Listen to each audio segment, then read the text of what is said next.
Welcome to my channel. শুরু করছি আজকের পৌরাণিক কাহিনী। আজকের পৌরাণিক কাহিনীটির নাম বেহুলা লখিন্দর। কাহিনীটি শেষ পর্যন্ত মনোযোগ সহকারে শুনবেন। শিবের মানসকন্যার নাম মনসা। পদ্মপাতায় জন্ম হয়েছিল বলে মনসার অপর নাম পদ্মা। জন্মের পরই মনসা পাতালে আশ্রয় নেন এবং সেখানে সর্পকুলের দেবী হিসাবে তিনি স্বীকৃতি পান। পরে শিব তাকে কৈলাসে আনলেন, কিন্তু বিমাতা চণ্ডীর কোপে তার এক চোখ কানা হয়ে যায়। মনসার পিতা শিবকন্যার সঙ্গে জরৎকারুর মুনির বিবাহ দেন। পাছে বিমাতার কোপে সংসারে অশান্তি হয়, তাই শিব তাকে সিঁজুয়া পর্বতে পাঠিয়ে দিলেন। মনসার মনের ইচ্ছা মর্তে তার পূজার প্রচলন হোক এবং তার ইচ্ছা পূরণের কথা পিতা শিবকে জানিয়ে মর্তে পূজার প্রচলনের ব্যাপারে সাহায্য চাইলেন। শিব বললেন, চম্পকনগরের চাঁদ সদাগর যদি তোমার পূজা করেন তবেই মর্তে তোমার পূজার প্রচলন হবে। চাঁদ সদাগর পরম শৈব। তিনি শিব ছাড়া কোনো দেবতার পূজা করতে নারাজ।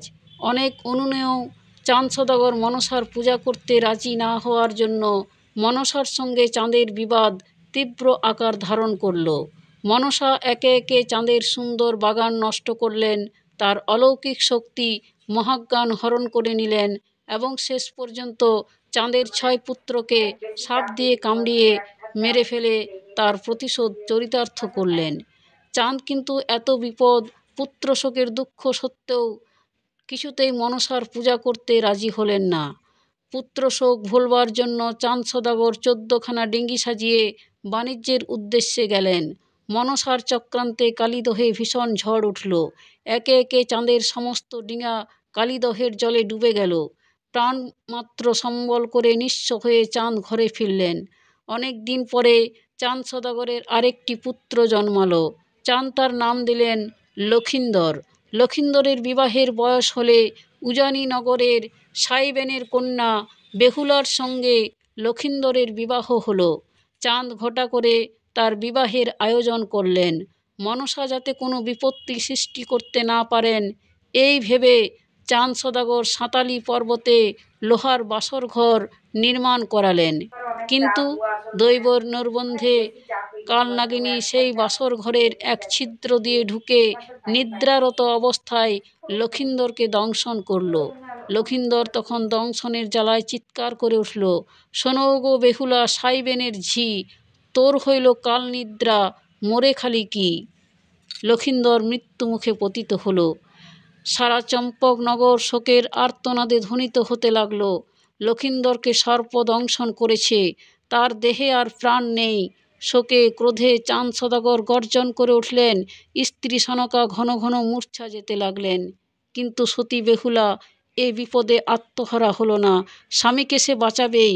বেহুলা এই দৃঢ় সংকল্পে বুক বেঁধে স্বামীর মৃতদেহ নিয়ে কলার ভেলায় ভেসে চলল। যে প্রকারেই হোক স্বামীকে বাঁচাতেই হবে। বেহুলা তাতে ভীত না হয়ে নিজ সংকল্পে অটল থেকেছে। কলার ভেলা ধীরে ধীরে পচতে শুরু করে।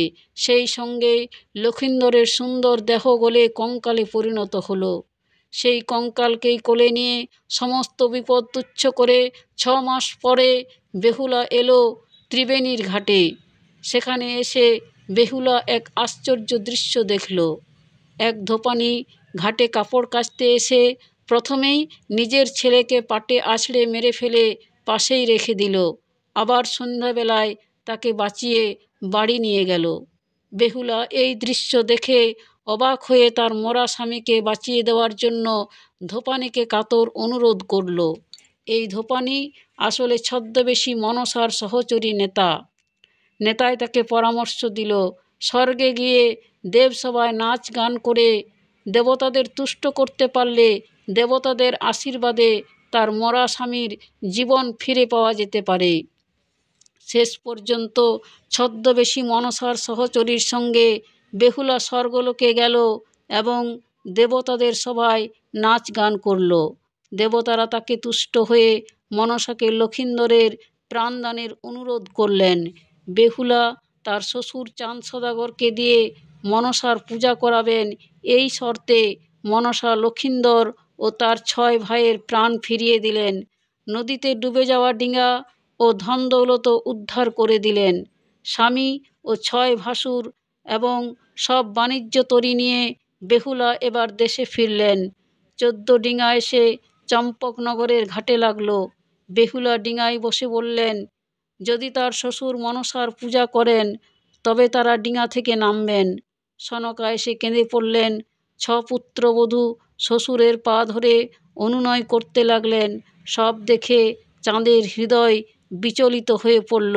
এবার চাঁদ মনসাকে পূজার জন্য ফুল দিতে চাইলেন, কিন্তু ডান হাতে নয়, বাম হাতে। মনসা তাতেই রাজি হলেন।